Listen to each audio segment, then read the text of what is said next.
नमस्कार, news point लेकर हाजिर हूं मैं राजीव। तो दिवाली बीत चुकी है और छोटी दिवाली, आज पटाखे भी कई जगह फूट रहे हैं और आबो हवा जो है वो कितनी खराब है, दूषित है, वो आप सब जान रहे हैं। लेकिन फिर भी पटाखों पर बैन के बाद भी खूब पटाखे फोड़े गए हैं। खैर, बढ़ेंगे आगे और आज प्रधानमंत्री नरेंद्र मोदी एक बार फिर से केदारनाथ पहुंचे और इस बार केदारनाथ यानी उत्तराखंड, और इस बार ऐसा लग रहा है कि मोदी जी किसी चमत्कार की आस में केदारनाथ पहुंचे हैं। ऐसा इसलिए कहना पड़ रहा है क्योंकि देश में अब मोदी मैजिक खत्म हो रहा है, या कह सकते हैं कि पिछले 7 साल से भाजपा की नैया जिस मोदी लहर पर सवार होकर तेज रफ्तार से चल रही थी, उसे अब चुनाव दर चुनाव काफी मशक्कत करनी पड़ रही है, लेकिन रिजल्ट मनमुआफिक नहीं मिल रहा है। आप जानते ही हैं कि 2014 के चुनाव में मोदी लहर का नाम का एक नया राजनीतिक शगुफा देश में छोड़ा गया था। ऐसा माहौल बनाया गया था कि मोदी लहर की वजह से बीजेपी हमेशा चुनाव जीतने में कामयाब रहेगी। यह सच है कि बीजेपी ने 2014 के बाद कई चुनाव जीते, लेकिन बहुत से चुनाव हारे भी, और हार या जीत का ये सिलसिला अब भी जारी ही है। हाल में हुए उपचुनाव में आपने देखा कि नतीजों में जो रिजल्ट आए उपचुनाव के, उसमें बीजेपी को हार का तगड़ा झटका लगा है और अब शायद बीजेपी समर्थक भी ये मानेंगे कि मोदी लहर का उफान अब खत्म हो गया है, मोदी मैजिक खत्म हो गया है। बात केवल उपचुनाव की ही नहीं है। इससे पहले जो विधानसभा चुनाव हुए उसमें भी बीजेपी सारा जोर लगाने के बाद पश्चिम बंगाल नहीं जीत पाई, केरल में पिछड़ गई, तमिलनाडु में सत्ता में हिस्सेदार नहीं बन पाई, असम जीता भी तो वहां स्थानीय लोकल जो नेतृत्व वहां का, उसका असर मोदी जी से ज्यादा भारी रहा और पुदुचेरी में भी राजनीतिक तिकड़में ही काम आई। इसके बाद अगर कोई कहे कि देश में मोदी लहर है तो वो खुद को धोखा दे रहा है। असल बात तो यही है कि मोदी जी को भी अब इस बात का यकीन नहीं है कि वो बीजेपी को जीत दिला पाएंगे, इसलिए अब वो धर्म से लेकर विकास के दावे जैसे सारे पैंतरे आजमा रहे हैं। और इसकी मिसाल आज केदारनाथ में देखने को मिली है, जहां उन्होंने धर्म अध्यात्म की बड़ी बड़ी बातें की, विकास परियोजनाओं का उद्घाटन किया, लेकिन देश की असल समस्याओं पर कुछ भी बोलने से बचते रहे। इधर मोदी मैजिक खत्म करने में महंगाई ने जो तड़का लगाया है, उसका असर भी अब दिख रहा है। उपचुनावों में कांग्रेस के मुकाबले कम सीटें जीतने का असर भी बीजेपी पर साफ दिख रहा है, क्योंकि आनन फानन में पेट्रोल और डीजल की कीमत में कमी करनी पड़ी है। तो सबसे बड़ा सवाल यहां यही है कि आखिर कब तक हवा महल के भ्रम में रखा जाएगा जनता को? क्या आने वाले चुनावों में बीजेपी की नाकामियां उस पर भारी पड़ेंगी? आज इन्हीं मुद्दों पर चर्चा करेंगे। हमारे साथ कुछ खास वरिष्ठ साथी हैं, आइए सबसे पहले उन लोगों से परिचय करवाऊं और जो हमारे साथी हैं उनसे आपका परिचय करवाऊंगा। लेकिन उससे पहले हमारे साथ अभी इस वक्त अमलेंदु उपाध्याय जी हैं, हमारे ऑनलाइन एडिटर। अमलेंदु जी, आपका स्वागत करता हूं और स्वागत है उन तमाम दोस्तों का। और सीधे देहरादून से जुड़ गए हैं हमारे साथी दिनेश जोयाल जी। दिनेश जी, आपका भी स्वागत इस कार्यक्रम में। और थोड़ी देर बाद एक साथी और जुड़ेंगे और साथ में आप तमाम दोस्तों, साथियों, शुभचिंतकों, आप सबका भी स्वागत करता हूं, इस्तकबाल करता हूं। आगे बढ़ें। केदारनाथ की जब चर्चा कर रहे हैं तो आज प्रधानमंत्री नरेंद्र मोदी केदारनाथ थे।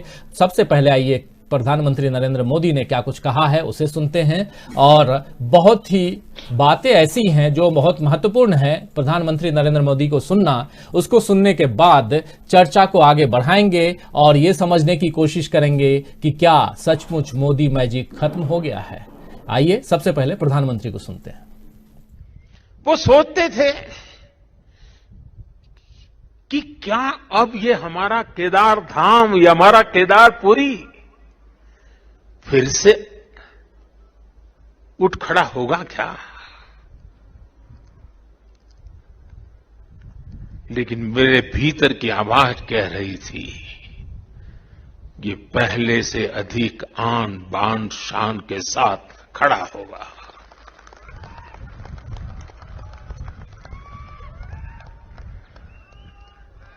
और ये मेरा विश्वास बाबा केदार के कारण था, आदि शंकर की साधना के कारण था, ऋषियों मुनियों की तपस्या के कारण था, लेकिन साथ साथ कच्छ के भूकंप के बाद कच्छ को खड़ा करने का मेरे पास अनुभव भी था। और इसलिए मेरा विश्वास था और आज वो विश्वास अपनी आंखों से साकार हुआ देखना, इससे बड़ा जीवन का क्या संतोष हो सकता है।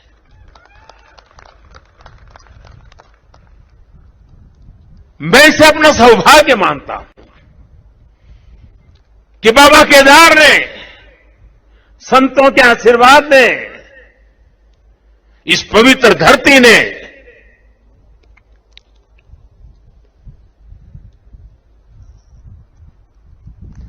जिस मिट्टी ने, जिसकी हवाओं ने कभी मुझे पाला पोसा था, उसकी सेवा करने का सौभाग्य मिलना, इससे बड़ा जीवन का पुण्य क्या होता है। मेरा मन यहां लगा रहता था तो मैं बीच बीच में ड्रोन की मदद से, टेक्नोलॉजी की मदद से, मेरे दफ्तर से यहां का पूरा मैं एक प्रकार से वर्चुअल यात्रा करता था। लगातार मैं उसकी बारीकियों को देखता था, काम कितना पहुंचा, महीने भर पहले कहां थे, इस महीने कहां पहुंचे, लगातार देखता था। प्रधानमंत्री कह रहे हैं कि मेरा मन जो है यहाँ लगा रहता था और यहाँ की टेक्नोलॉजी ड्रोन के द्वारा देखा करते थे। यहाँ की तमाम बातें प्रधानमंत्री नरेंद्र मोदी कह रहे हैं और केदारनाथ को लेकर के मोदी जी का कहना है कि यहाँ की मिट्टी और हवाओं ने उन्हें कभी पाला पोसा था। और अपने दफ्तर से, जो अभी कह रहे थे, वो दफ्तर से केदारनाथ के नवनिर्माण की गाथा जो है वो देख रहे थे, ड्रोन के जरिए देख रहे थे। खैर, साफ है कि मोदी जी का प्रधानमंत्री की कुर्सी पर बैठकर इस तरह की बातें करना केवल धर्म के नाम पर वोट बटोरने जैसा लगता है। और आपको याद होगा 2019 के चुनाव के अंतिम चरण का प्रचार खत्म होने के बाद मोदी जी केदारनाथ पहुंचे थे और यहां एक गुफा में ध्यान लगाया था। तब विपक्ष ने कहा भी था कि यह आचार संहिता का उल्लंघन है और वहीं पर प्रधानमंत्री ने 17 घंटे गुफा में से बाहर निकलते ही, 17 घंटे बाद वो गुफा से बाहर निकले थे और बाहर निकलते ही चुनाव आयोग को धन्यवाद भी कहा था। चुनाव आयोग ने इसलिए धन्यवाद कहा था कि चुनाव आयोग ने उन्हें एकांत ध्यान लगाने का वक्त दिया है। उस बार तो यात्रा का लाभ आम चुनाव में बीजेपी को मिल गया, मगर इस बार मामला मुश्किल लगता है, कठिन लगता है। अभी आचार संहिता लागू हो इससे पहले ही मोदी जी केदारनाथ पहुंच गए हैं। आप याद कीजिए कि उनसे पहले अमित शाह भी वहां पहुंचे थे। अमित शाह ने भी अभी बीते हुए शुक्रवार को ही उन्होंने कहा था, पिछले शुक्रवार को, कि यहां पर तो हाईवे पर नमाज पढ़ते थे लोग और अब हमारे राज्य में ऐसा नहीं हो रहा है। यानी कि धार्मिक ध्रुवीकरण करने की कोशिश वहां पर गृह मंत्री अमित शाह ने भी की थी। अब मोदी जी हिंदू धर्म और संस्कृति की दुहाई लेकर पहुंच गए हैं, तो सीधा ये हिंदू धर्म, संस्कृति, दुहाई, तमाम बातें हैं, इन बातों के साथ सीधा पहुंचना चाहता हूं मैं अपने साथी दिनेश जोयाल जी। आज आपके राज्य में मौजूद थे प्रधानमंत्री नरेंद्र मोदी, क्या इसका असर चुनाव पर पड़ेगा जो वो केदारनाथ पहुंचे थे? क्योंकि उत्तराखंड के मुद्दे जो हैं उसमें भी विकास, महंगाई, बेरोजगारी, ये तमाम बातें हैं, लेकिन इन बातों पर प्रधानमंत्री नरेंद्र मोदी कहीं कुछ बोलते हुए नजर नहीं आए। ड्रोन से जरूर ये देख रहे थे कि केदारनाथ धाम का पुनरुत्थान कैसे हो रहा है, नवनिर्माण कैसे हो रहा है, लेकिन वहां बेरोजगारों की क्या स्थिति है, महंगाई की क्या स्थिति है, गरीबों की क्या स्थिति है, कोरोना काल में कितने लोग परेशान हुए, कितने लोग चल बसे, उनको वहां हॉस्पिटल्स और तमाम स्वास्थ्य सुविधाएं उपलब्ध हो रही हैं कि नहीं हो रही हैं, इन बातों का कोई जिक्र नहीं। लेकिन साधु संतों और ऐसे तमाम लोगों को जोड़ना जो लगता था कि ये महत्वपूर्ण है, वो करने की कोशिश यहां साफ दिखाई दी। क्या कहेंगे दिनेश जी ओवरऑल प्रधानमंत्री के आज के इस पूरे जो उनकी यात्रा है उस पर?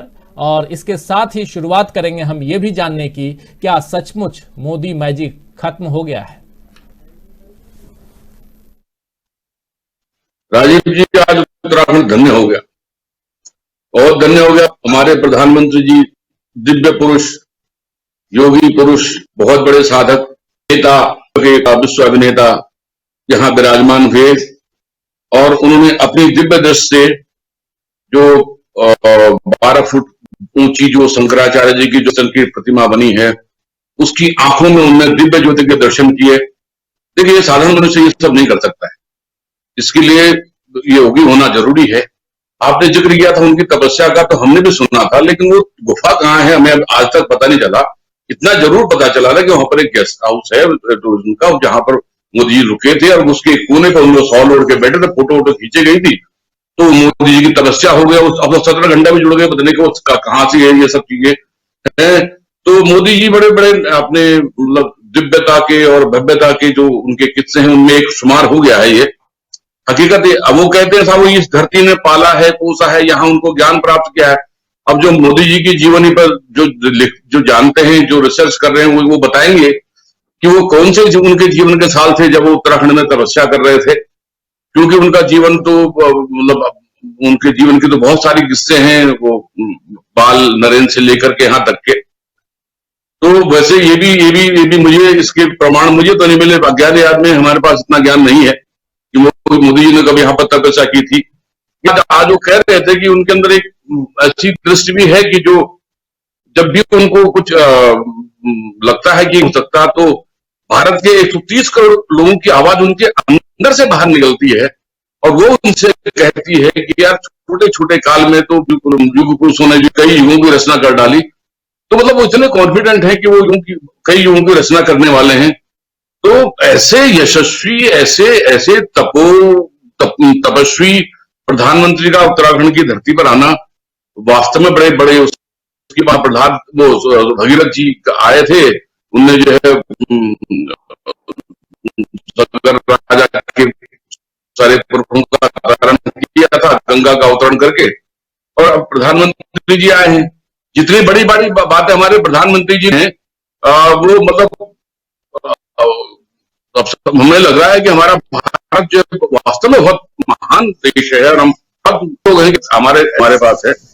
जी तो दिनेश एक बात जी राजीव जी, आऊंगा, आवाज एक्चुअली आपकी काफी ब्रेक हो रही है, रुक रही है थोड़ा। मैं अपने प्रोड्यूसर से कहूंगा कि आपकी आवाज ठीक करें। लेकिन सीधे अमलेंदु जी आपके पास दो महत्वपूर्ण बातें। एक तो 2 दिन पहले पेट्रोल डीजल की कीमत कम करना, और उपचुनाव के बाद से जो रिएक्शन देखा जा रहा है वो रिएक्शन साफ नजर आया जब हिमाचल के मुख्यमंत्री ये कह बैठे कि महंगाई हमें ले डूबी, महंगाई के कारण हिमाचल प्रदेश की 4 सीटें कांग्रेस की झोली में चली गई और भाजपा जो है वहां पर हार गई। और दूसरी तरफ उसके ठीक 2 दिन बाद हम लोग देख रहे हैं कि पेट्रोल डीजल की कीमत कम कर दी गई। उतनी कम नहीं की गई जितनी बढ़ा दी गई, 10 गुना बढ़ाई गई, और 1 गुना मतलब कि 50 रुपए बढ़ाई गई और 5 रुपए पेट्रोल की कीमत कम की गई है। यह भी झुनझुने की तरह है, लेकिन उस पर भी बहुत सारी बातें हो रही हैं, उस पर चर्चा करेंगे आगे। और क्यों कह रहे हैं कि मोदी मैजिक खत्म हो गया है, यह भी हम इस पर भी चर्चा करेंगे। और जरूर आपके सामने यह बात रखेंगे कि हां, मोदी मैजिक खत्म हो चुका है। और थोड़ा सा अगर शुरुआत में जो साथी हमारे साथ जुड़े हैं वो समझ भी रहे होंगे, सुने भी होंगे कि जिस प्रकार हम बताने की कोशिश कर रहे हैं कि पिछले चुनावों में, विधानसभा चुनावों में, आप असम को छोड़ करके आप 5 राज्यों के चुनाव के जो हालात है उसको देखिए। जहां जहां प्रधानमंत्री नरेंद्र मोदी गए, असम में भी जो जीतने की बात थी वहां इसलिए जीती भाजपा क्योंकि स्थानीय मुद्दे थे, लोकल नेता वहां हावी थे। तो अब भाजपा भी अंदर खाने में यह कहने लगी है कि अगर चुनाव जीतना है तो लोकल नेताओं को आगे बढ़ाना होगा। वही हाल उत्तर प्रदेश में देख रहे हैं, उत्तराखंड में हम देख रहे हैं, तमाम जगहों पे देख रहे हैं। यानी कि मोदी लहर, मोदी मैजिक की जो बात होती थी वो अब खत्म हो चुकी है वो बात। लेकिन सवाल यहां 2 है कि अब क्या धर्म, अध्यात्म और बाबा केदारनाथ, बाबा बद्रीनाथ के आंगन में जाकर के ही वहीं से जैसे होता है कि मोक्ष की प्राप्ति हो जाती है, वैसे ही यहां जो चाह रहे हैं उसकी प्राप्ति, यानी आने वाले समय में सरकार में वापसी की जो मंशा है वो पूरी हो जाएगी, या जो अभी भी जो गरीबी है, बेरोजगारी है, महंगाई है, ये तमाम मुद्दे हैं, उन मुद्दों पर ध्यान देना होगा। हमारे साथ प्रेम कुमार जी भी जुड़ गए हैं। प्रेम कुमार जी, आपका स्वागत करता हूं इस कार्यक्रम में। और चलिए अमलेंदु जी, आपसे पहले मैं चाहूंगा प्रेम कुमार जी से ये कमेंट ले लूं। प्रेम कुमार जी, आज 2 महत्वपूर्ण मतलब एक इवेंट सबसे महत्वपूर्ण है कि प्रधानमंत्री आज केदारनाथ धाम पहुंचे थे। आपके आने से पहले हम अभी दिखा भी रहे थे कि प्रधानमंत्री ने वहां 2 महत्वपूर्ण बातें कही हैं। एक बात तो ये कि मैं उस धरती पे आया हूं, उस जगह पे आया हूं जिसने मुझे पाला पोसा है। यानी एक बनारस जब जाते हैं तो मां गंगा के बेटा बन जाते हैं, और यहां जब केदारनाथ पहुंचते हैं तो केदारनाथ वो जगह बताते हैं, यही पला बढ़ा हूं मैं। एक बात ये। दूसरी बात, केदारनाथ सब जानते हैं कि क्या हुआ था वहां पर, जो सैलाब आया था उसके बाद वहां पर जो क्षति हुई थी उसका फिर से रिकंस्ट्रक्शन हो रहा था उस जगह का, तो प्रधानमंत्री नरेंद्र मोदी का कहना है कि उस रिकंस्ट्रक्शन को मैं अपने दफ्तर से देखता था, ड्रोन के जरिए देखा करता था, क्योंकि मेरा दिल इतना ज्यादा यहां रमा हुआ है, क्योंकि यहीं पला बढ़ा हूं, इसीलिए यहां की चीजें और यहां की चीजें दुरुस्त हों, यह देखने के लिए यहां आया हूं। लेकिन सवाल यहां दूसरा है, वो सवाल ये है कि आप वहां पहुंचते हैं, आखिर आज आप केदारनाथ मंदिर, जो पिछली दफा आप 2013 में 14 में पहुंचे थे, उस समय तो आप पहुंचे थे चुनाव के बाद और आखिरी मतलब चरण के मतदान के समय में, और 17 घंटे ध्यान की बातें हो रही थी, वो सब अलग बात है, लेकिन अब आचार संहिता से पहले आप पहुंच गए हैं वहां पे। और दूसरी तरफ ये कि पेट्रोल और डीजल की कीमत कम करना आपकी मजबूरी हो गई। पेट्रोल डीजल की कीमत कम करने के साथ साथ अब भाजपा शासित राज्यों में पेट्रोल डीजल की कीमत कम की गई है, और मतलब वैट भी कम कर दिए गए हैं। कांग्रेस के लोग जो हैं वो कम नहीं कर रहे हैं, ये लड़ाई भी छिड़ गई है। तो कुल मिलाकर के भाजपा इस बात को, और बीजेपी के आला कमान जो है, ये इस बात को अब शायद समझने लगे हैं प्रेम कुमार जी, कि जो स्थानीय मुद्दे हैं और देश में जो महंगाई का मुद्दा है वो अब महत्वपूर्ण हो चुका है, और इन सब से पार पाना है तो सीधे मंदिर चलो। क्या कहेंगे? निश्चित रूप से राजीव जी, ये बात तो है कि प्रधानमंत्री जी जब कभी भी धार्मिक यात्रा पर जाते हैं तो उसको एक ऐसे इवेंट के रूप में बना लेते हैं कि राजनीतिक रूप से कैसे अधिक से अधिक फायदा उनको हो सके।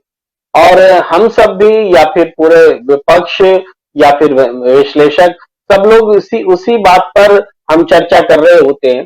जैसे कि इस दौरे में ऐसा कुछ भी नहीं है जिसमें कि चर्चा की जाए, ऐसी कोई भी बात नहीं है, लेकिन फिर भी पूरा देश चर्चा कर रहा है। यही उपलब्धि है नरेंद्र मोदी जी की, कि वो एक धार्मिक आयोजन, जहां पर कि नितांत रूप से आप जानते हैं कि ईश्वर और भक्त के बीच तो कोई नहीं होता, ईश्वर और भक्त होते हैं, लेकिन ईश्वर और भक्त के बीच यहाँ कैमरे होते हैं, और कैमरे का सीधा प्रसारण होता है, और सीधा प्रसारण से सारा देश उसको देखता है। और इस तरीके से नितांत व्यक्तिगत बात जो ईश्वर और भक्त के बीच होनी चाहिए, वो पूरे देश में और पूरी दुनिया में चली आती है।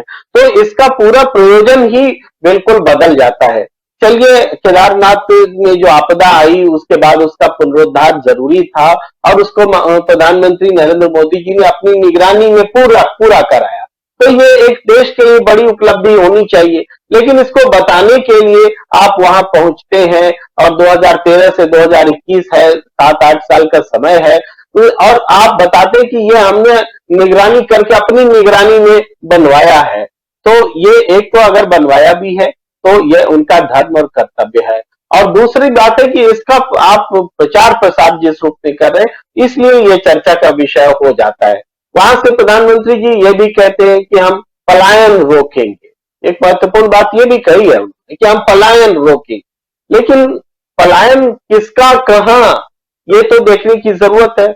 हमने देखा कि कोरोना में कैसे शहरों से लोग पलायन कर गए अपने घर की ओर, जहां से कि पलायन होने को मजबूर हुए थे नौकरी चाकरी के लिए, कि हम शहर में नौकरी करेंगे, और वो मजदूर वापस पलायन होने के लिए मजबूर हो गए। हम जम्मू कश्मीर में देख रहे हैं कि कैसे टारगेट किलिंग हो रही है, फिर से पलायन का दौर लौट आया है। तो कौन कहां पलायन कर रहा है? हमारे देश से अरबपति लगातार पलायन कर रहे हैं, जहां लोन लेकर के डिफॉल्ट होकर के भी पलायन कर रहे हैं, और बगैर डिफॉल्ट हुए भी पलायन कर रहे हैं। तो पहले हम प्रतिभा पलायन की बात किया करते थे, आज तो पूरा दौलत लेकर के पलायन कर जा रहे हैं। प्रतिभा वो अलग किस्म की प्रतिभा है, इसकी आप गणना कर ले। तो आप कैसा पलायन, किस किस्म का पलायन आप रोकना चाहते हैं, ये भी महत्वपूर्ण बात है। अगर सिर्फ उत्तराखंड के संदर्भ में कर रहे हैं कि पलायन रोक रहे हैं, तो उत्तराखंड में डबल इंजन की सरकार है, वहां आपने ऐसा कौन सा उद्योग धंधा खड़ा कर दिया है कि वहां के लोग दिल्ली आकर के और राजस्थान आकर के और उत्तर प्रदेश दूसरे प्रदेशों में जाकर के ये नौकरी न खोजे। तो ये स्थिति है, उत्तराखंड के लोग सवाल पूछेंगे। दूसरी बात है कि पूरे जो अभी बाई इलेक्शंस के नतीजे आए हैं, और उसके बाद तुरंत बाद जो पेट्रोलियम पदार्थों के दाम कम हुए हैं, उसे दिवाली का डबल गिफ्ट बताया जा रहा है। प्रदेश सरकार का गिफ्ट, केंद्र सरकार का गिफ्ट, मिला के डबल गिफ्ट। मैंने इस पर एक आर्टिकल भी लिखा है, आज द क्विंट में मेरा छपा है।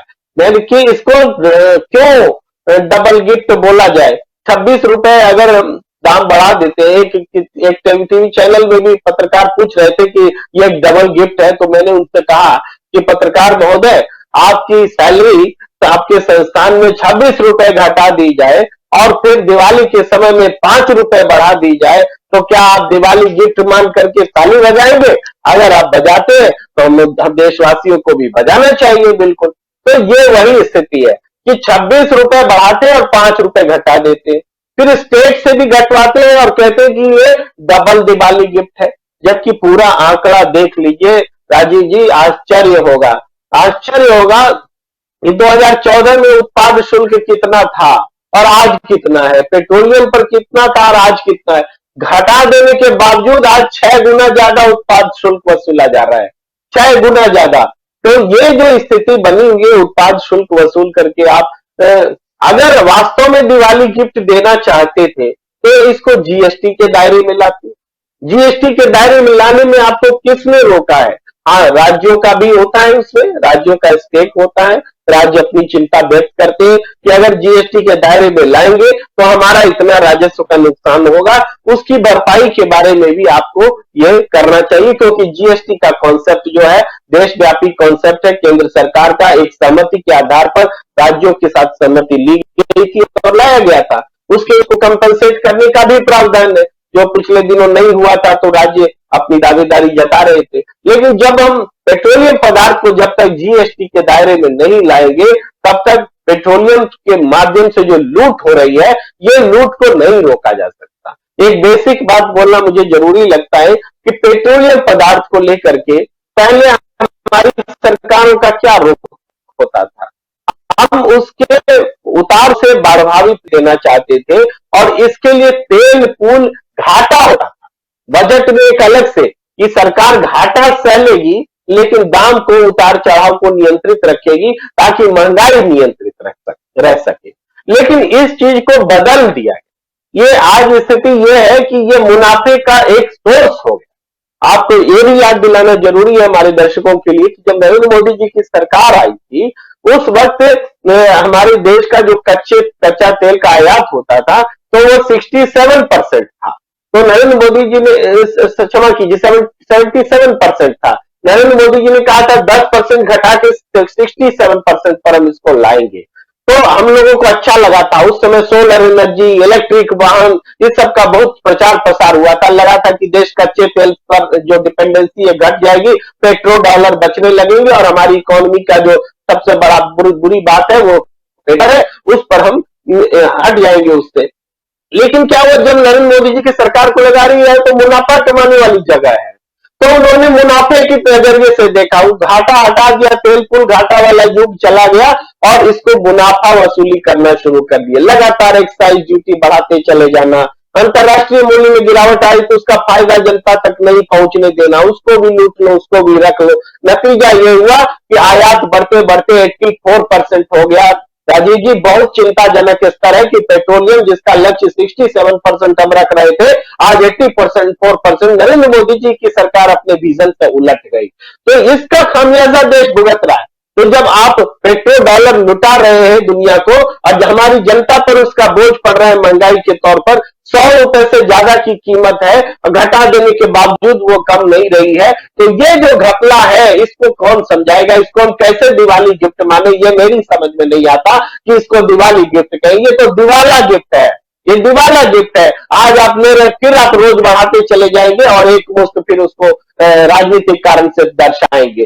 तो इस बारे में देशव्यापी स्तर पर सभी पार्टियों को मिल करके सोचने की जरूरत है, सभी राज्य सरकारों को बैठ करके सोचने की जरूरत है कि पेट्रोलियम पदार्थ से ये लूट खत्म होनी चाहिए, क्योंकि ये जीएसटी के दायरे में लाए बगैर नहीं होगा। मुनाफे के लिए नहीं होता है पेट्रोलियम, ये महंगाई पर असर होता है, देश की अर्थव्यवस्था पर असर होता है। हमारी अर्थव्यवस्था का क्या हाल है देखिए, जब नोटबंदी हुई थी, आज इंडियन एक्सप्रेस की खबर है, नोटबंदी हुई थी तब 18 लाख करोड़ रुपए का कैश था हमारे देश में। आज 28 लाख करोड़ से भी ज्यादा का कैश है, 76% ज्यादा कैश है। तभी हम कैशलेस सोसाइटी का सपना दिखा रहे थे देश को। कहाँ हम पहुंचे? 10 लाख करोड़ का जो कैश है वो ज्यादा बढ़ गया, यानी ये भी मकसद से दूंगा। तो हम कर क्या रहे हैं, ये सबसे बड़ा सवाल है। नरेंद्र मोदी जी चाहे जितने फोटो खिंचवा ले, केदारनाथ के दर्शन कर ले, उनसे बातचीत कर ले, लेकिन इन बातों पर उनको स्पष्टीकरण के साथ सामने आना होगा। नहीं आएंगे तो हमारी आंखों में धूल झोंका जा रहा है, ये बात साफ है।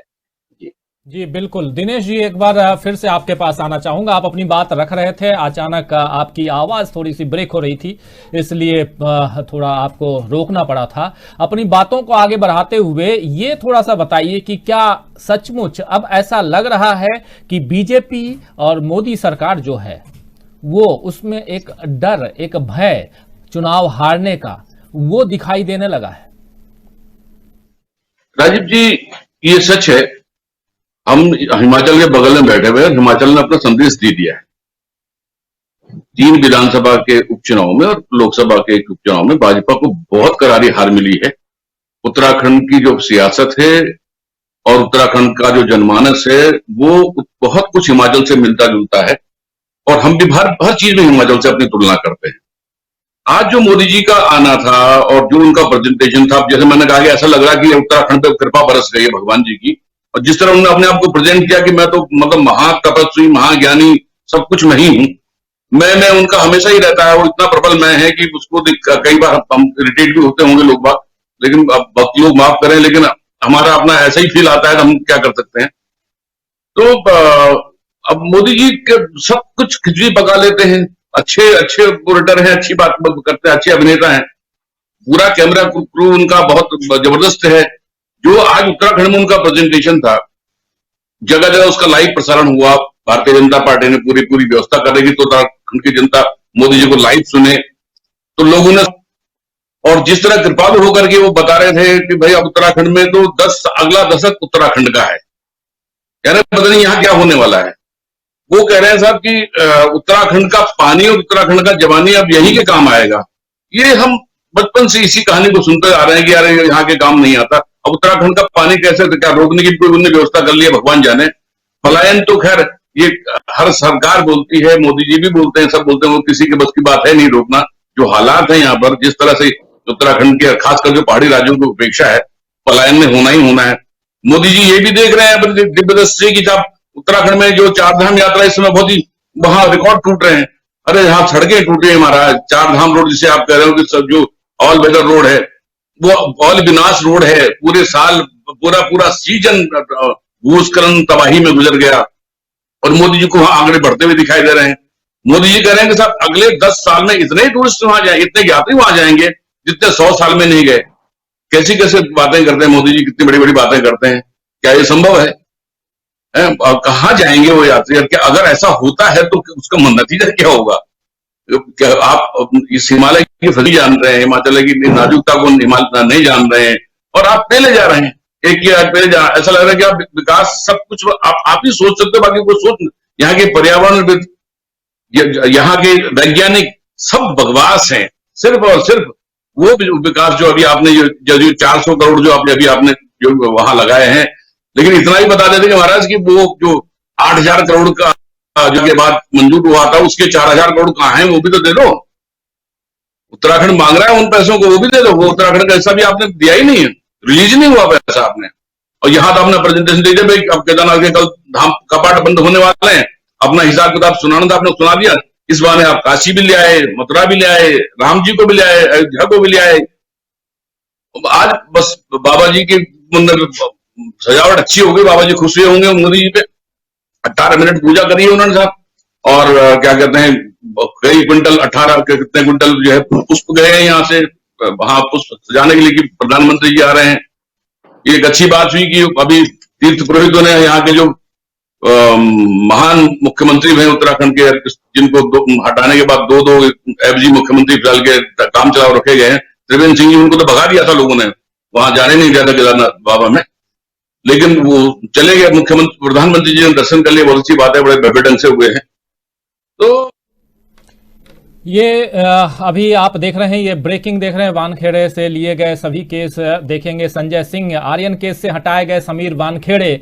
आर्यन, ये ब्रेकिंग आपके बीच हम लेकर आ रहे हैं। आर्यन खान केस सहित वानखेड़े से जितने भी वानखेड़े, जो समीर वानखेड़े जो बहुत ही अभी इन दिनों काफी चर्चित रहे हैं, उनसे सारे केस ले लिए गए हैं और संजय सिंह के हवाले ये सारे केसेस दिए गए हैं। और एनसीबी का मामला है। आर्यन खान जो कि शाहरुख खान के बेटे हैं, उनसे ये तमाम केस उनके जो केस हैं, इसको वानखेड़े, समीर वानखेड़े से लेकर के संजय सिंह के हवाले किया गया है। अब संजय सिंह की निगरानी में होगी आर्यन केस की जांच।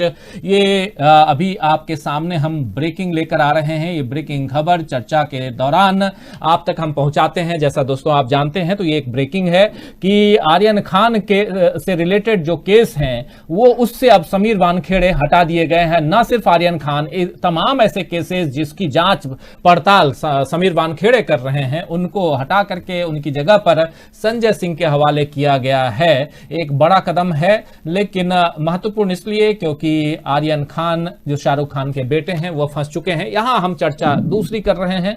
चर्चा है क्या मोदी मैजिक देश में खत्म हो चुका है, इसी पर अभी हम चर्चा कर रहे थे। और हमारे 3 साथी मौजूद हैं इस वक्त चर्चा में। दिनेश जुयाल जी सीधे देहरादून से हमारे साथ जुड़े हुए हैं, और मोदी जी भी आज उत्तराखंड में थे, केदारनाथ में थे, तो वहां की फर्स्ट हैंड इंफॉर्मेशन जो है वो दिनेश जी के पास बट ऑब्वियस है कि रहेगी, और वही दे रहे हैं। उसके दिनेश जी के अलावा हमारे साथ प्रेम कुमार जी वरिष्ठ पत्रकार जुड़े हुए हैं, और हमारे साथी अमलेंदु उपाध्याय जी जुड़े हुए हैं, और साथ में आप तमाम दोस्त साथी जुड़े हुए हैं। चर्चा हम आगे बढ़ा रहे हैं, और एक सवाल आपसे और करना चाहूंगा दिनेश जी, फिर सीधे अमलेंदु जी आपके पास आऊंगा। लगातार सैनिकों को रिझाने की बात हो रही है। अभी सुनने में आ रहा है सैनिकों को लेकर के बीजेपी जो है उत्तराखंड में बहुत कुछ करने वाली है, और बहुत सारी सैनिक यात्राएं और क्या क्या ये सुनने में आ रहा है। लेकिन आपके पास खबरें होंगी फर्स्ट हैंड, क्या क्या चीजें हो रही हैं। जहां तक मैं जानता हूं कि अभी लगभग 4.5 लाख सैनिकों के परिवार के वोटर्स हैं जो उत्तराखंड में, जिनको लुभाने रिझाने की कोशिश सारे दल करेंगे आने वाले समय में। और अभी दिवाली के दिन हमने देखा कि प्रधानमंत्री नरेंद्र मोदी सैनिकों के बीच पहुंचे थे। आज केदारनाथ पहुंचे, सैनिकों को लगातार, एक तरफ सैनिकों को और दूसरी तरफ जो श्रद्धालु हैं हिंदू वोटर्स को रिझाने लुभाने की बात कर रहे हैं। लेकिन जो महंगाई का मुद्दा है, बेरोजगारी का मुद्दा है, उसमें घिरने के बाद और एक्सपोज होने के बाद लोग, हमारे बहुत सारे साथी भी लिख रहे हैं कि जैसे आप एक राज्य हारे हैं तो अभी 5 रुपए और 10 रुपए कम कर दिए, 5 राज्य आने वाले समय में हार जाएंगे तो शायद 50 रुपए से नीचे आ जाए पेट्रोल डीजल की कीमत। ऐसी बातें भी हो रही हैं। लेकिन सैनिकों को लेकर के क्या कुछ चल रहा है और उस पर कितनी नजर, और वो लोग क्या देख रहे हैं, कर रहे हैं, और चूंकि अभी बीजेपी की सरकार है तो क्या रिएक्शन है उधर से? राजीव जी, भाजपा सरकार ने, मोदी जी ने देश को क्या दिया है, ये प्रेम कुमार जी ने अपनी बात में स्पष्ट कर दिया है। सैनिकों वाली आपने बात की, तो मोदी जी के भाषण में सैनिकों का भी जिक्र था, और 1 रैंक 1 पेंशन वाली बात का उन्होंने जिक्र किया, वही मैंने किया है। और एक यहाँ पर ग्राउंड रियलिटी निश्चित रूप से थोड़ा सा ये बात सच है कि जो पूर्व सैनिकों हो या वर्तमान सैनिक, उनके बीच भारतीय जनता पार्टी ने अच्छी पैठ बनाई है। यहाँ जो तमाम सोशल ग्रुप्स बने हुए हैं, फेसबुक पर, व्हाट्सएप पर, जितने भी सैनिकों के ग्रुप में दिख रहा हूं, उनका हिंदूकरण करने में भारतीय जनता पार्टी कामयाब रही है, और वो उसको अपना स्ट्रेंथ मानती है, अभी भी मान के चल रही है। लेकिन मेरे ख्याल जो रिस्पॉन्स हिमाचल ने दिया, जो ऑलमोस्ट सेम है, उससे मुझे लगता है कि ये भ्रम है। अब ऐसा नहीं है। वो थोड़ा सा भाजपा का जो ओवर कॉन्फिडेंस है वो भी अब खत्म होगा। चीजें बदली हैं। सैनिक भी आम आदमी है, जो पूर्व सैनिक, वो भी दाल रोटी खाता है, सब्जी खाता है, 100 रुपए किलो गोभी अगर वो उसको खाने को मिल रही है। पेट्रोल का, डीजल की वजह से जो आज देखिए, आज सबसे निरंकुश जो है वो हमारे देश का व्यापारी वर्ग है। कोई जमाखोरी की कोई हद नहीं। महंगाई, एक चीज यहाँ पर 5 रुपए की मिल रही, वहीं दूसरी जगह 10 रुपए की मिल रही, कोई बाजार पर कोई नियंत्रण नहीं। और वैसे भी हर चीज की महंगाई, प्याज हमने 80 रुपए पर पहुंचा दिया, टमाटर हमने यहाँ अभी 80 पर पहुंच चुका था टमाटर भी। तो आम आदमी, तेल जो है 200 का है, दालें सब ऊपर हैं। तो आम आदमी का जो जीवन मुश्किल हुआ है इस दौर में, इसका गहरा इम्पैक्ट है। और प्रेम कुमार जी इस विषय पर बोल चुके हैं, तो निश्चित रूप से सैनिक भी प्रभावित हुआ है। भाजपा ने जो कोशिशें की थी यहाँ तमाम ग्रुप बना करके तमाम तरह से अपने संगठन में पूर्व सैनिकों को और वर्तमान सैनिकों परिवारों को जिस तरह जोड़ा था, भारतीय जनता पार्टी ने जोड़ा था, बिल्कुल भाजपा के संगठन में बहुत लोग हैं, लेकिन ये लोगों का मोहभंग हो रहा है। वहां से भी उनकी जमीन जिसको अपनी बहुत ही पक्की जमीन मानते हैं उत्तराखंड में, वो जमीन भी खिसक गई है।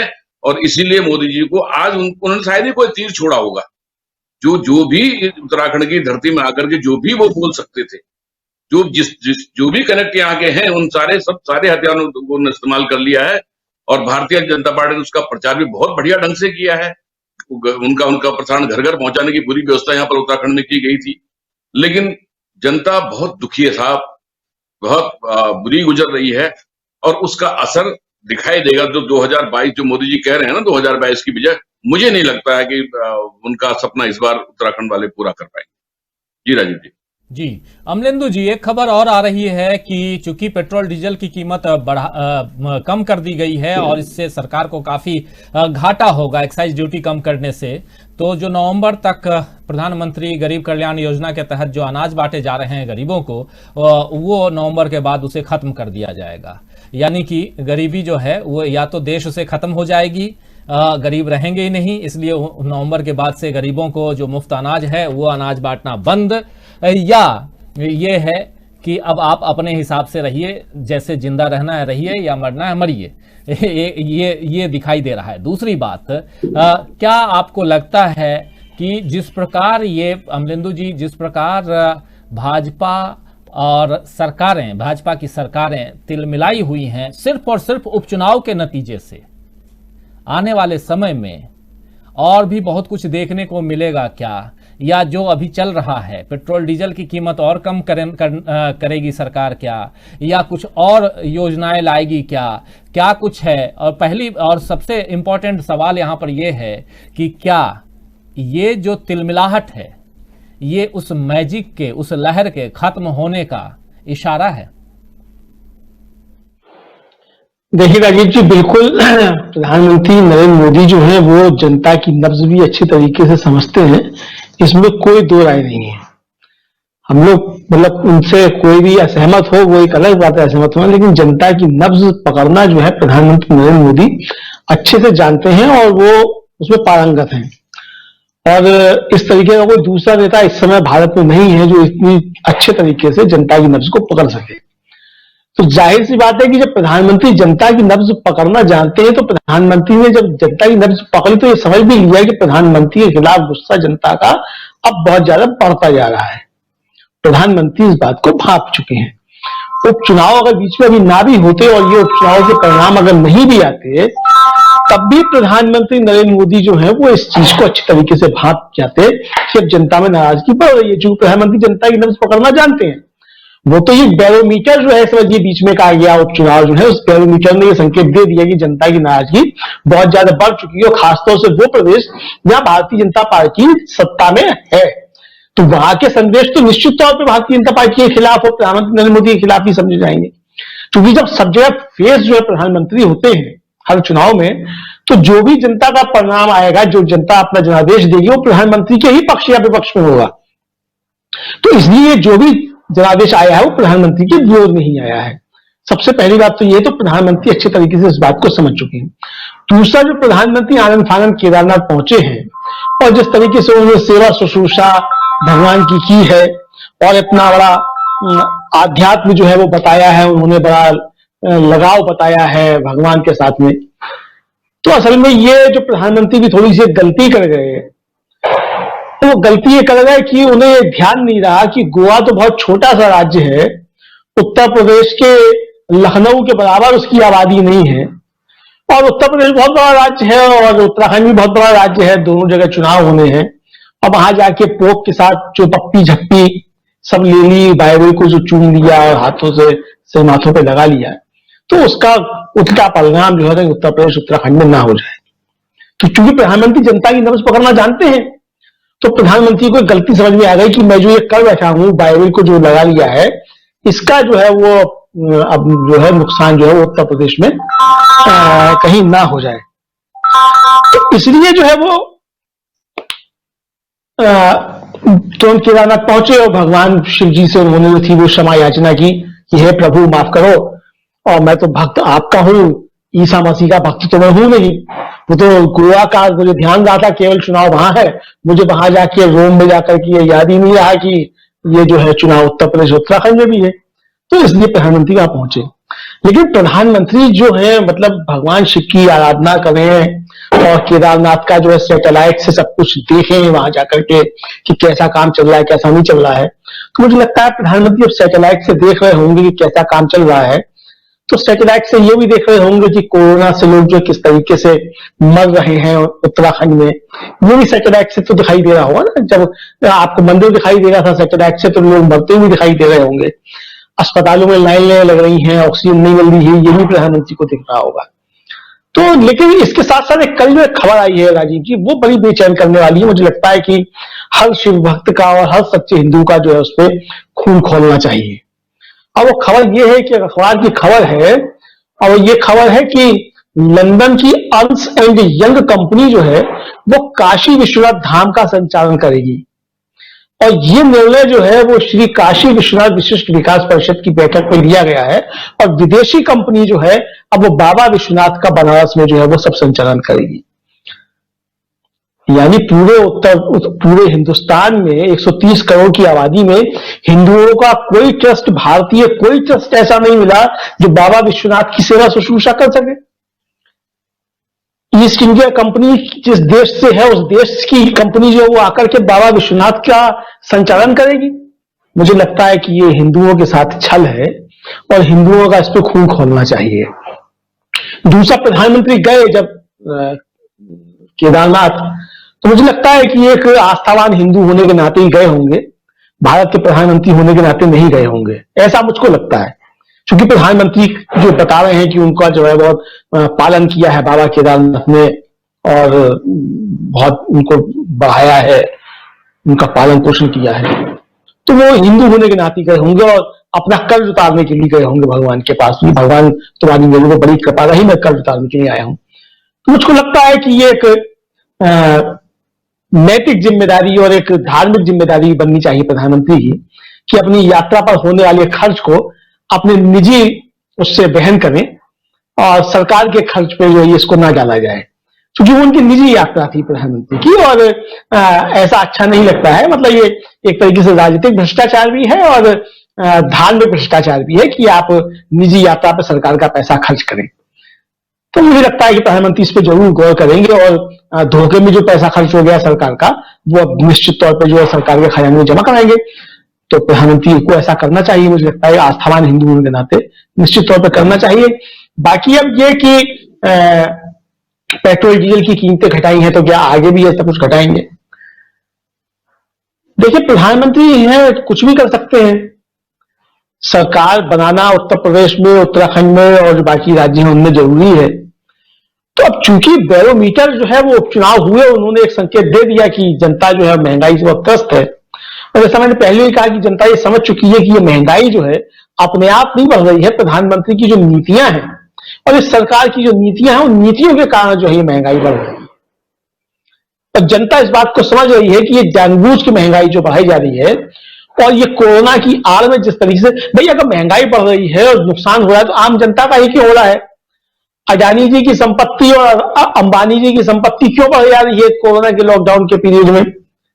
आम जनता की जो है नुकसान हो रहा है, आम जनता की संपत्ति का नुकसान हो रहा है, लोगों के रोजगार जा रहे हैं, नौकरियां जा रही हैं, तो इन पूंजीपतियों की संपत्ति कैसे बढ़ रही है? तो ये सवाल तो है ना, जनता भी समझ रही है इस बात को कि हमारे लिए तो आपने लॉकडाउन लगा दिया, हमारी तो रोजी रोटी छीन ली आपने, हमें तो अस्पताल भी नहीं मिला, ऑक्सीजन भी नहीं मिली, हमको इलाज भी नहीं मिला और हमारे परिजनों को जलाने के लिए लकड़ी भी नहीं मिली। अंतरराष्ट्रीय मीडिया भारत की बदनामी कर रहा है, 50 लाख से ज्यादा लोग मर गए। अब अंतरराष्ट्रीय मीडिया की आप बात भी मानिए, लेकिन भारत सरकार खुद कह रही है कि 4.5 लाख से ज्यादा लोग मर गए कोरोना के काल में। ये सरकार बिल्कुल और मोदी जी इस चीज को समझ रहे हैं। बुलेंदु जी, आपकी आवाज अभी ब्रेक हो गई थी, इसलिए रोक रहा हूं। लेकिन प्रेम कुमार जी, इन तमाम मुद्दों के साथ साथ एक मुद्दा पैरेलल पिछले साल भर से लगभग चल रहा है, वो किसान आंदोलन का मुद्दा। और किसान आंदोलन में एक जो अभी जो रिजल्ट आया है उपचुनाव में, उसमें खासकर एक राज्य हरियाणा, और उस हरियाणा में एक सीट पर उपचुनाव, उस उपचुनाव में बीजेपी हार गई। इसके बाद कल एक बयान आया है जो आज सुर्खियों में है। बयान है वहां के से राज्यसभा सांसद हैं, उनका नाम मैं अभी आपको बता रहा हूं। ये साहब हैं रामचंद्र जांगड़ा। इन्होंने किसानों को कहा है एक कार्यक्रम में, बेरोजगार शराबी। उन्होंने कहा है कि ये किसान जो हैं ये बेरोजगार शराबी हैं। समझ में आ रहा है कि तिलमिलाहट जो है आपकी, जो बेचैनी है आप किसान आंदोलन को लेकर के जो कह रहे हैं, किसानों को आपने अभी तक क्या क्या नहीं कहा, मवाली कहा, खालिस्तानी कहा, पाकिस्तानी कहा, तालिबानी कहा, तमाम अलग अलग जगहों से आपकी फंडिंग होती है, सारी बातें आपने कह दी और इन सब का कोई असर नहीं पड़ा। राकेश टिकैत कह रहे हैं कि 5 साल बैठना होगा, 5 साल हम बैठेंगे, हमारा आंदोलन चलेगा। ये बयान भी आज का ही है, बयान है राकेश टिकैत का। लेकिन दूसरी तरफ किसानों ने, मतलब हम लोग जो देख रहे हैं अलग अलग जगहों से, और खासकर उपचुनाव की समीक्षा, और आज भी मतलब ये जो जोड़ का जो झटका है, वो झटका आज तक इस ढंग से है कि लगातार अब इनको, बीजेपी को कुछ न कुछ नया सोचना पड़ रहा है कि क्या किया जाए। लेकिन इसमें किसानों को लेकर के बेरोजगार शराबी बोलना, कुछ और करना, हालांकि किसानों ने अपना विरोध अपने अंदाज में जताया है। कुछ किसान वहां पर गिरफ्तार भी किए गए हैं हिसार के पास में।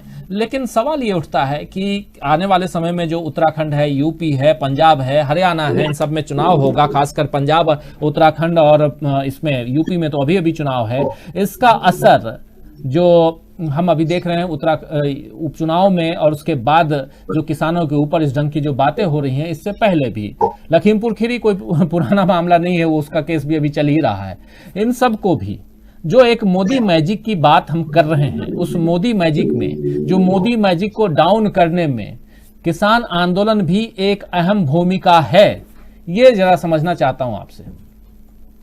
जी राजीव जी, किसान आंदोलन को अगर छोड़ दे तो हिंदुस्तान में भारतीय जनता पार्टी जिस प्रचंड बहुमत के साथ आई और जनता का आदेश जनादेश लेकर के सामने आई, तो उनको और किसी किस्म के प्रतिरोध का सामना भी नहीं करना पड़ा। किसान आंदोलन ही है जिसको आप कह सकते हैं कि प्रतिरोध है, जो टिका रहा। एक सीए के विरोध में भी एक आंदोलन हुआ, लेकिन वो अभी एक समय के बाद खत्म हो गया, मगर किसान आंदोलन खत्म नहीं हुआ। और ये दोनों आंदोलन जो है, दोनों आंदोलन में राजनीतिक दलों की सक्रिय भागीदारी जो होनी चाहिए, उसका अभाव भी रहा। तो इसका दूसरा मतलब यह है कि किसानों ने अपने दम पर यह आंदोलन खड़ा किया, जबकि किसान इस आंदोलन के लिए मजबूर हुए। इससे पहले के जो स्टेजेज है, सरकार के फैसले हैं, उसमें सरकार का वो अहंकार दिखता है कि हमारे पास जनादेश है तो हम कुछ भी कर सकते हैं। आपने देखा कि संसद में ये कानून पारित हुआ। उस संसद में कानून पारित होते समय राज्यसभा में किस तरीके से पारित हुआ, वो अहंकार था कि तालियां बजवा करके आप उपसभापति के माध्यम से इसको गलत तरीके से पारित करवाते हैं। कानून को कृषि विशेषज्ञों के पास सलाह मशविरे तक के लिए नहीं उचित समझा गया कि मसौदे पर विचार हो। संसदीय समितियां होती है, उस पर भेजने की जरूरत नहीं समझी गई। ये सब सरकार का अहंकार था कि जो काम करने चाहिए थे वैधानिक रूप से, वो भी उसने नहीं किए और विपक्ष लाचार दिखा या कुछ नहीं कर पाया। इवन अकाली दल जैसे दल तो पास कराने में शामिल थे, बाद में विरोध करने में भी शामिल हो गए। जेडीयू जैसे एनडीए के घटक दल वो कानून पास कराने में शामिल थे, बाद में विरोध करते हुए नजर आए। तो ये चीजें भी देखने को मिली। तो यानी कानून बनाने के समय में भी अहंकार दिखा। अब उसका जब विरोध होता है तो विरोध को नहीं मानने या उसकी अनदेखी करने या उसको कुचल देने, इस बारे में भी सरकार ने लगातार अहंकार ही दिखलाया। 12 दौर की वार्ता हुई, लेकिन हर वार्ता से पहले यह कह दिया जाता था कि कुछ या तो वो खालिस्तानी है, पाकिस्तानी, तरह तरह से बातें कह दी जाती थी, या फिर ये कह दिया जाता था कि भाई ये 3 कृषि कानून तो बने रहेंगे और आप आइए बातचीत कर लीजिए, यानी बात नहीं मानेंगे फिर भी बातचीत कर लीजिए। तो ये बना रहा। आप किसान को जिद्दी बताते रहे, किसानों ने कहा कि तीनों कृषि बिल वापस लीजिए, लेकिन सरकार मानने को तैयार नहीं। इस दौर में बहुत सारे उतार चढ़ाव आंदोलन ने देखे। आंदोलन में 700-750 से ज्यादा किसानों की बलि दी है। आंदोलन में कुछ गलत बातें भी हुई है, जिसको कि आंदोलन की विकृति या कमी समझा जाए, वो कुछ ऐसी बातें भी हुई है। लेकिन इतने लंबे समय में इतना बड़ा आंदोलन अगर चल रहा है तो भी हम मानेंगे कि यानी महात्मा गांधी के भी आंदोलन में चौरी चौरा जैसा हिंसक घटना हुई थी, 17 पुलिसकर्मी जिंदा जला दिए गए थे, पूरा थाना जला दिया गया था। उस हिसाब से देखा जाए तो हमारा आंदोलन जो किसानों का ये शांतिपूर्ण है, दुनिया का सबसे लंबा आंदोलन है, और इसके खिलाफ जितनी कार्रवाइयां हुई है वैसा किसी आंदोलन में नहीं। लखीमपुर खीरी उसका उदाहरण है। हरियाणा में जिस तरीके से पुलिसकर्मी जिम्मेदारी बांटते नजर आए कि माथा फोड़ करके ही जाना है, और उसके बाद अभी जिस घटना का आप जिक्र कर रहे हैं हिसार का, जो सांसद महोदय ने जो बयान दिया बेरोजगार अल्कोहलिक, तो उसके प्रतिक्रिया में अभी वहां लाठीचार्ज हुआ है। पुलिस लाठीचार्ज से इनकार कर रही है, लेकिन किसान उसमें घायल हुए। अब घायल होना तो सच्चाई है। तो ये जुल्म लगातार किसानों पर हुए, तो इसका रिपरकशन जो है वो हमें देखने को अब तक नहीं मिला था इस बाई इलेक्शन से पहले। पश्चिम बंगाल में दिखा जरूर, लेकिन हम लोगों ने इसको एज इट इज नहीं माना कि सिर्फ किसान आंदोलन का ही यह परिणाम हो, वो मिक्स्ड हो गया। लेकिन ये दिखेगा आने वाले 5 राज्यों के चुनाव में, जबकि किसानों का जो ये गुस्सा है ये रियल में वो नजर आता है या नहीं आता है। किसानों ने अपना गुस्सा उत्तर प्रदेश के पंचायत जो स्तर पर जो चुनाव हुए उसमें दिखाया था। वो उसको भले मीडिया ने हाईलाइट नहीं किया, लेकिन ज्यादातर जगहों पर अगर पश्चिम उत्तर प्रदेश की बात करें तो सिर्फ 2 जिलों को छोड़कर बाकी सभी जिलों में भारतीय जनता पार्टी कहीं नजर नहीं आई। हाँ, अलग बात है जिला अध्यक्ष, पंचायत अध्यक्ष के चुनाव में वो जीत गए, उसका कारण अलग है। लेकिन जनता ने जब वोट किया तो पूरे पश्चिम उत्तर प्रदेश में सिर्फ 2 जिले थे जहां पर की बीजेपी लीड कर रही थी। तो किसानों का गुस्सा प्रकट हुआ है, वो नोटिस में नहीं आया। हमें लगता है कि जब विधानसभा चुनाव होंगे तो ये नोटिस में भी आएगा और सीटों में कन्वर्ट होगा, हारने हराने में वो दिखेगा। ये बात मैं कहना चाहता हूं, इसलिए भूले नहीं, ये आंदोलन व्यर्थ नहीं गया है। ये आंदोलन अपने मकसद पर डटा हुआ है, मकसद में ये कामयाब होगा और हो चुका है। 1.5 साल के लिए अगर कानून को सुप्रीम कोर्ट ने रोक दिया तो ये आंदोलन सफल है, ऑलरेडी सफल है। अब इसको रद्द कराने तक का आंदोलन है, जो एक और स्टेज है, और अगर उसमें भी सरकार अहंकार दिखाएगी, अगर जनता के गुस्से को पढ़ नहीं पाएगी। बहुत माहिर हो नरेंद्र मोदी जी जनता की नब्ज को समझने में, लेकिन यहाँ पर उनका अहंकार है जो समझ करके भी वो समझ नहीं पा रहे। अगर समझ गए होते वास्तव में तो ये आंदोलन खत्म हो चुका होता। आखिर क्यों अपनी ही पार्टी के बड़े बड़े नेता उनको आईना दिखा रहे, लेकिन वो आईना भी वो देखने को तैयार नहीं है। तो इसे सिर्फ अहंकार ही कहा जा सकता है, क्योंकि समझ में तो दुनिया को आ रहा है। तो नरेंद्र मोदी जी और दुनिया की सबसे बड़ी पार्टी को ये बातें क्यों नहीं समझ में आएगी, इसलिए मैं इसे सिर्फ अहंकार मानता हूं। जी दिनेश जी, क्या इस पूरे मसले को अगर देख रहे हैं हम, मोदी मैजिक की बात कर रहे हैं, मोदी लहर की बात करें या कुछ और करें, या बीजेपी का जो जीत का क्रम लगातार बना रहा है उसकी बात, उसको तोड़ने वाली जो पार्टियां हैं उसकी बात हम कर रहे हैं, और इस उपचुनाव में हमने देखा कि कांग्रेस जो है वो बीजेपी से आगे निकल गई। आंकड़ों के हिसाब से देखें तो 8 सीटें जो है कांग्रेस जीती है और 7 सीटें बीजेपी जीती है। और दूसरी तरफ प्रियंका गांधी का उत्तर प्रदेश में जिस प्रकार अचानक लखीमपुर खीरी की अभी हम बात कर रहे थे, तो लखीमपुर खीरी के बाद से एक नया अवतार दिखाई दिया है।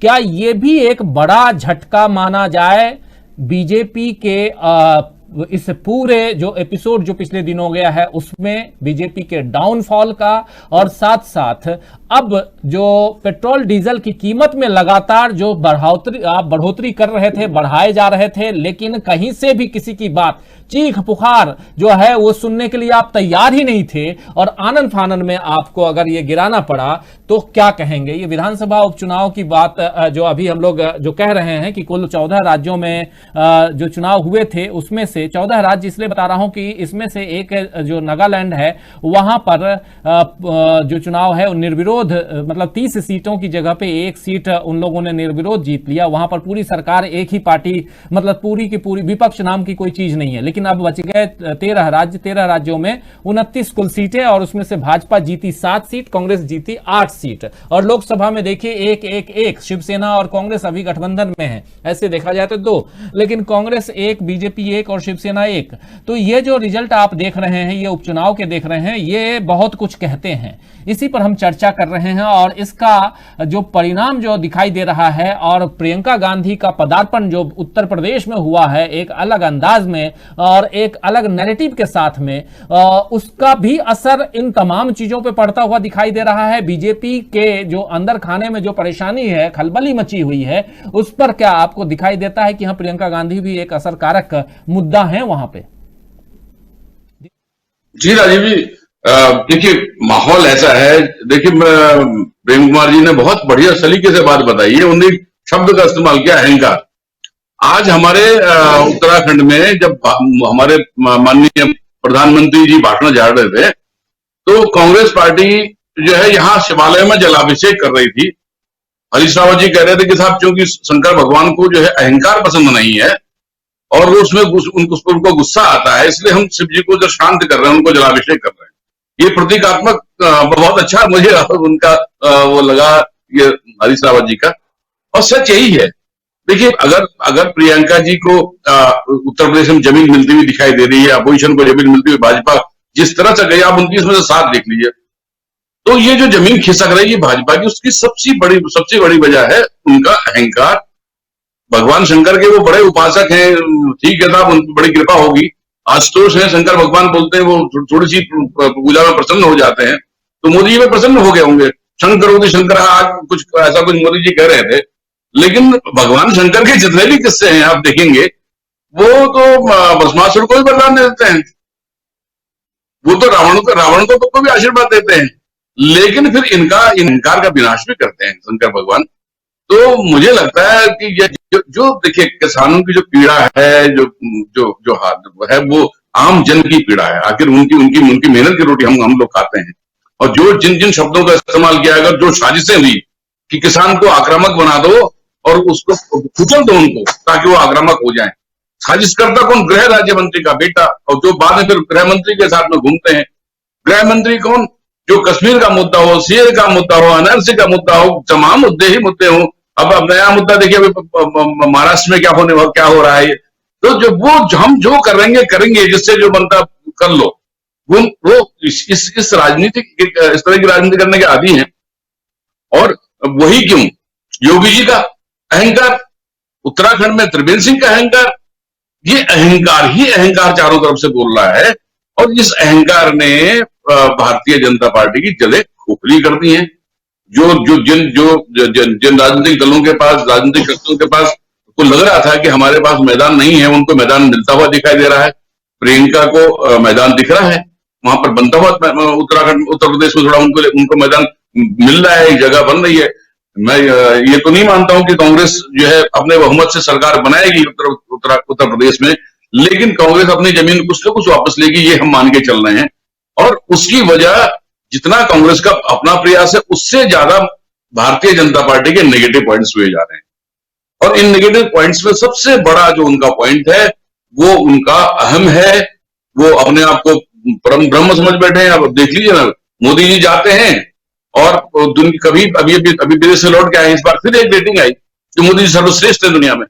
जब भी जाते हैं तब तो दुनिया में सर्वश्रेष्ठ एक उनके यहाँ सब सारे सोशल साइट्स में चलने लगता है, उनके जो प्रिय चैनल्स उनमें चलने लगता है कि मोदी जी ने देश का नाम रोशन कर दिया।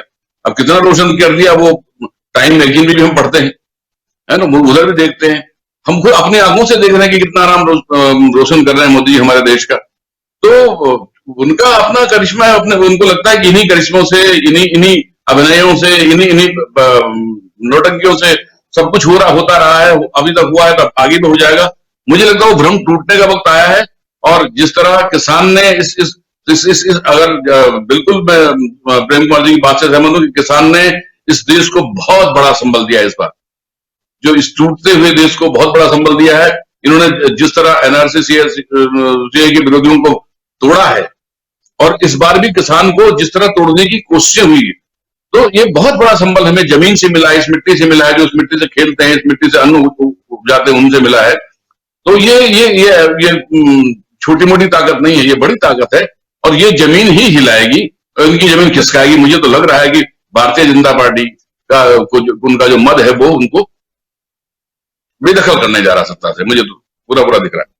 बिल्कुल बिल्कुल सही कह रहे हैं। तो बहुत अलग अलग ढंग से, अलग अलग अंदाज में जो मुद्दे हैं वो घेर रहे हैं प्रधानमंत्री नरेंद्र मोदी को, उनकी टीम को, उनकी पार्टी को, सत्तारूढ़ दल को, जो अभी अलग अलग राज्यों में और खासकर बात बीजेपी की हो रही है उसी की।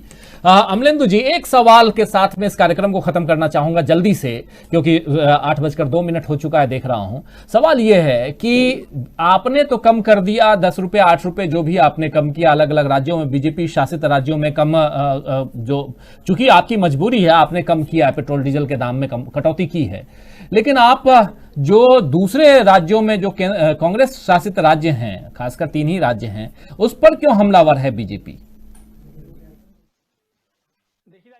पहली बात यह है कि ये प्रधानमंत्री ने कोई कम नहीं कर दिया पैसा, क्योंकि प्रधानमंत्री तो कम कर ही नहीं सकते हैं, ये तो कंपनियां करती हैं। तो सरकार के बाकायदा मंत्रियों के बयान है कि ये सरकार नहीं कर सकती, पैसा कम कंपनियां करती हैं। तो ये सरकार ने कहां कम कर दिया? तो ये तो कंपनियों ने कम किए होंगे। हम तो सरकार की बात पे, सरकार के लोगों की बात पे भरोसा करते हैं, जो वो पहले कहते रहे कि हम तो कम कर ही नहीं सकते, सरकार कम कर ही नहीं सकती, ये कंपनियां कम करती हैं। तो कंपनियों ने कम किया, सरकार ने इसमें कहां कम कर दिया? तो फिर ये भारतीय जनता पार्टी का ये कहना है कि सब कांग्रेस शासित राज्य जो है वो कम क्यों नहीं कर रहे, बिल्कुल गलत है। और अगर कर सकते हैं, मतलब ये सरकार कर सकती है, प्रधानमंत्री कम कर सकते हैं, तो भाई ये बढ़ा क्यों रहे थे फिर दाम? अगर आपने ही कम किए हैं, हम मान लें कि चलिए ठीक है आप पहले नहीं कर सकते थे, पहले आपके पास अधिकार नहीं थे, पहले प्रधानमंत्री जो थे वो कमजोर प्रधानमंत्री थे और उपचुनाव के परिणाम आने के बाद बहुत ताकतवर प्रधानमंत्री हो गए हैं, तो ताकतवर प्रधानमंत्री ने कम कर दिए। तो पहले आप जो फिर क्यों बढ़ा रहे थे फिर?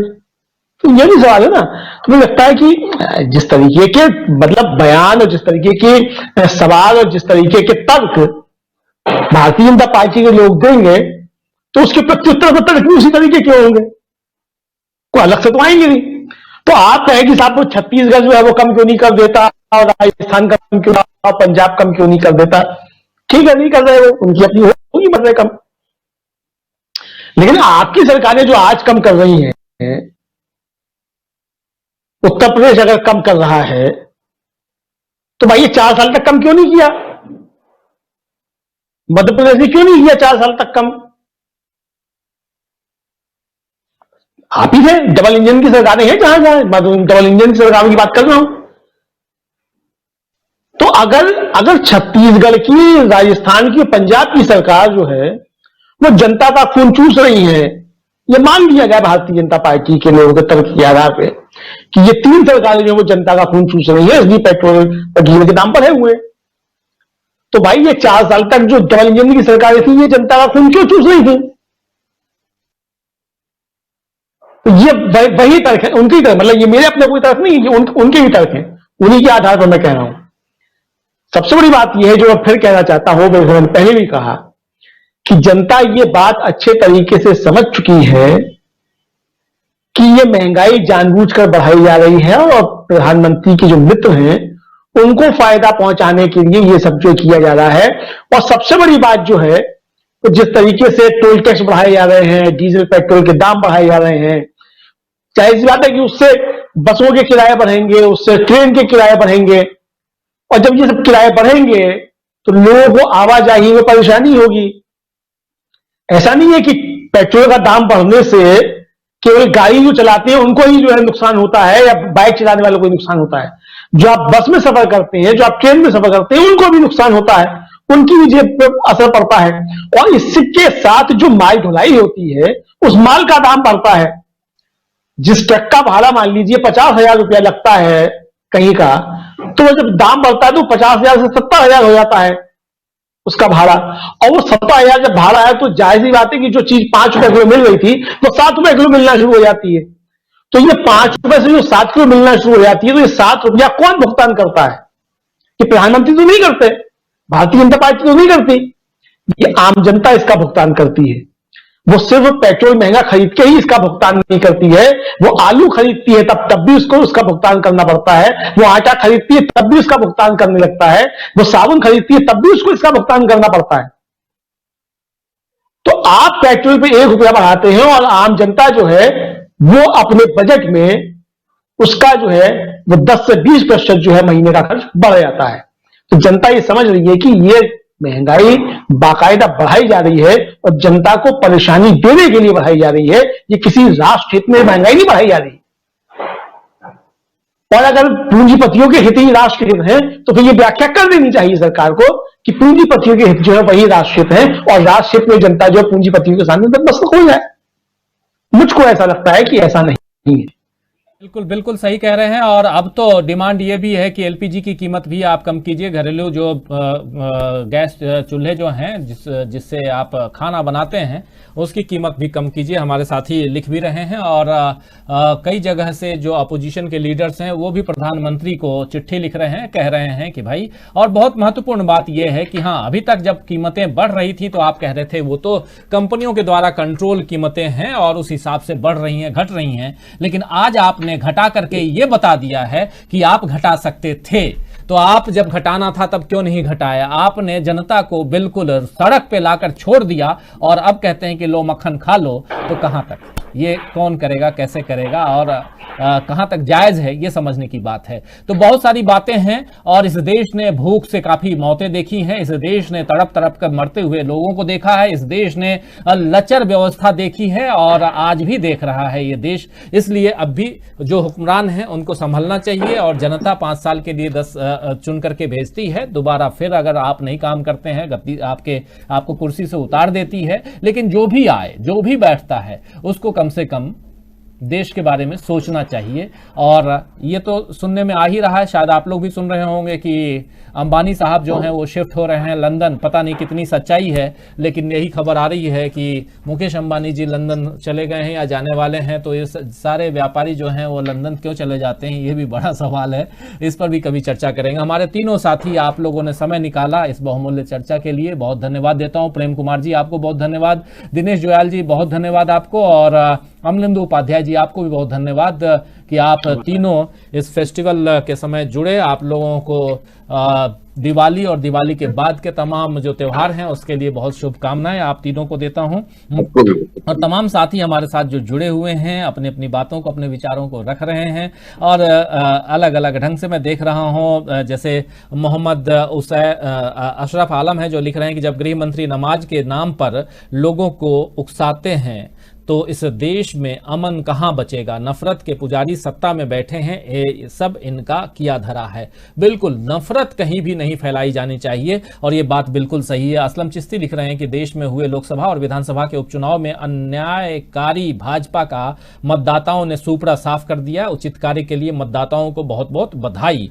कायम खान लिख रहे हैं कि पहले कुछ लोग अंधेरे में थे पर आंखें तो थीं, ये ऐसी रोशनी आया कि काफ़ी लोग अंधे हो गए हैं। कैसी, बिल्कुल जो एक तेज रोशनी आती है उसकी बात कर रहे हैं, उससे काफ़ी लोगों की रोशनी चली जाती है। सुशील मिश्रा लिख रहे हैं कि प्रधानमंत्री मोदी जी की लोकप्रियता अब खत्म हो चुकी है, इसीलिए मोदी जी अब मंदिर मंदिर जाना शुरू कर दिए हैं। मोदी जी हिंदुओं के भावनात्मक मुद्दे उठाकर हिंदुओं के पीछे छुपकर राजनीति करना चाह रहे हैं। जावेद इकबाल का लिखना है कि पेट्रोल डीजल की कीमत 5-10 रुपए घटा करके आपने जनता का मजाक उड़ाया है। एक प्यासे को पानी का एक कतरा दिया तो उसकी प्यास बढ़ती है, घटती नहीं है। बिल्कुल सही बात लिख रहे हैं जावेद इकबाल जी। सबीर अली भी हमारे साथ में हैं, कामिल शेख भी हमारे साथ में हैं, रोमाना शेख भी हमारे साथ में हैं। तो तमाम साथियों आप लोग बने हुए हैं और अपनी बातों को आरिफ खान भी हैं, कह रहे हैं दीपावली की शुभकामनाएं, बधाई। यही दुआ है कि आपका और आपके परिवार, आप लोगों को बहुत बहुत शुभकामनाएं, दुआ और बधाई देता हूं कि ये जो दीप पर्व है, दीपावली जो है, ये आपके घर को रोशन करे और सब सुखी रहें, खुश रहें, तरक्की हो सबकी और बेरोजगारी दूर हो, महंगाई दूर हो, यही चाहत है। मोहम्मद मुशीद लिख रहे हैं कि अमित शाह का ये बयान गलत है, मस्जिद की नमाज का क्या है, नमाज पढ़ने से ही क्यों नहीं है, नमाज पढ़ने से ही रास्ते पर 10 मिनट के लिए नमाज पढ़ ली, कोई दिक्कत नहीं है, अमित शाह को दिक्कत हो रही है। बिल्कुल ये इन तमाम बातों को समझने की ज़रूरत है और ऐसी खबरें गुड़गांव से भी बहुत आती हैं, वहाँ भी लगातार ऐसी घटनाएं घट रही हैं। तो फिर सुभानी शेख भी हमारे साथ हैं, कुवैत से देख रहे हैं हमको सुभानी शेख जी, और मोहम्मद गुड्डू भी हमारे साथ में है, रुमाना शेख हैं, सबीर अली हैं। जावेद इकबाल लिख रहे हैं कि मोदी जी ये 2014 नहीं, जब जनता आपके झूठे वादों का सपना सजाए आपकी झोली भर रही थी, अब तो अंधभक्तों की भी आंखें खुल चुकी हैं। और सुशील मिश्रा लिख रहे हैं कि पेट्रोल डीजल पर 50 रुपये बढ़ाकर 5 रुपये या 10 रुपये कम करके देशवासियों के जले पर नमक छिड़कने जैसा काम किया है प्रधानमंत्री नरेंद्र मोदी ने। मदीना का मुसाफिर लिख रहे हैं कि बीजेपी लॉलीपॉप दे रही है। और फिर रुपेश कुमार हैं, यूपी के बारे में बताओ लिख रहे हैं, यूपी के बारे में भी चर्चा करेंगे। अभी थोड़ी देर पहले कर भी रहे थे, खासकर प्रियंका गांधी का यूपी में आना। असलम चिश्ती लिख रहे हैं कि अनपढ़ नेता घूम रहे हैं महंगी महंगी कारों में, बच्चे रिक्शा खींच रहे हैं पढ़ लिख कर बाजारों में। नीरज सिंह लिख रहे हैं कि आदरणीय मोदी जी ने हिंदुस्तान में राम राज्य स्थापित किया है और हमें उनसे यही भरोसा है कि आगे भी इनको स्थापित रखेंगे। जय श्री राम, केदारनाथ, जय काशी, जय धाम, मथुरा नगरी, सब लिख रहे हैं नीरज सिंह जी की आस्था प्रधानमंत्री नरेंद्र मोदी में ज्यादा है और बाकियों में कम दिखाई दे रही है, क्योंकि अगर कुछ भी है, ये देश अगर है तो पुरखों और जो ईश्वर, अल्लाह और गॉड और तमाम जो हैं उनमें है। पहले उनको, इंसान को भगवान बनाने से बेहतर है कि भगवान को भगवान रहने दें, यही मैं आपसे कहूँगा नीरज सिंह जी। खैर, सबकी अपनी अपनी इच्छा और सबकी आस्था है, आस्था पर कोई चोट कोई नहीं कर सकता। अशोक सक्सेना लिख रहे हैं कि प्रियंका मैजिक भारी पड़ा मोदी मैजिक पर। उपचुनाव में कांग्रेस 8, भाजपा 7, 3 लोकसभा उपचुनाव में भाजपा 1, विपक्ष 2 जीती है। भाजपा की जमीन खिसकने लगी है, किसान आंदोलन का असर हो रहा है, महंगाई मुद्दा है। बिल्कुल सही। मुबारक खां बाड़मेर राजस्थान से लिख रहे हैं कि उत्तर प्रदेश विधानसभा चुनाव 2022 में कांग्रेस और बीएसपी दोनों वोट कटवा साबित होगी। डेंजर गेमिंग भी हमारे साथ में है, इमरान मलिक भी हमारे साथ में हैं। फिर परफेक्ट इंस्टीट्यूट लल्लन प्रसाद लिख रहे हैं उत्तर प्रदेश अभी भी संदेह है, मगर चारों राज्यों का जमानत भाजपा के खिलाफ है, जनमत भाजपा के खिलाफ है। उत्तर प्रदेश में अभी पता नहीं, लेकिन बाकी जो 4 राज्य हैं उसका जनमत भाजपा के खिलाफ कह रहे हैं, लल्लन प्रसाद कह रहे हैं। असलम चिश्ती भी हैं हमारे साथ, रुमाना, कमिल, मोहम्मद शमशेर भी हमारे साथ में, जो कह रहे हैं आज पेट्रोल का दाम 5 रुपये और 30 पैसा, 5 रुपये, इसके बाद 30 पैसा 40 पैसे बढ़ाते जाएंगे। निजाम खान लिख रहे हैं कि आपको कम से कम अपने डीवी लाइव चैनल में मोदी मैजिक की बात नहीं करें। मोदी जी मीडिया के द्वारा उत्पन्न मैजिक हैं, न तो कभी मैजिक थे न आज हैं। मोदी जी एक अहंकारी और विफल प्रधानमंत्री हैं, ये कहना है निजाम खान का। और आरिफ खान लिख रहे हैं कि देश में न रामराज कायम करने की बात होती है, न मोहम्मद राज कायम करने की बात होती है, विकास की बात करनी चाहिए। रिंकू शर्मा भी हैं, हसमुद्दीन भी हमारे साथ में हैं, रुमाना भी हैं और असलम भी हैं हमारे साथ में। असलम लिख रहे हैं कि बुजुर्गों से सुनते आए हैं, तूफान में कश्तियां और घमंड में हस्तियां डूब जाती हैं। मोहम्मद मुशीर लिख रहे हैं कि उत्तर प्रदेश में से किसकी कितनी सीट है, भाजपा, सपा, कांग्रेस, किसको कितनी सीट मिलने वाली है, उसका आपकी नजरों में क्या है सटीक? ओपिनियन पोल पोल इस महीने के आखिर में, यानी कि इस महीने के लास्ट सैटरडे को हम ओपिनियन पोल लेके आएंगे। और इस पोल में ये जो मुद्दा है, महंगाई का मुद्दा और खासकर पेट्रोल डीजल की कीमत कम करने के बाद इन राज्यों में क्या असर पड़ेगा, ये सब भी रहेगा। तो वो जरूर देखिएगा, उसमें आपको जरूर बताएंगे हम लोग। और शाहफैज आलम भी हमारे साथ, जावेद इकबाल भी, आरिफ खान, कमील शेख, रोमाना शेख, तमाम साथियों, अब आपसे विदा लेने का वक्त हो गया है। आपसे विदा चाहता हूं। कल शाम 7 बजे फिर हाजिर होऊंगा कुछ और ताजा तरीन खबरों के साथ, कुछ और विश्लेषकों के साथ, और साथ में रहेंगे आप तमाम दोस्त साथी शुभचिंतक। तो कल 7 बजे फिर हाजिर होऊंगा। तब तक नमस्कार, शुभ रात्रि, गुड नाइट, शब खैर।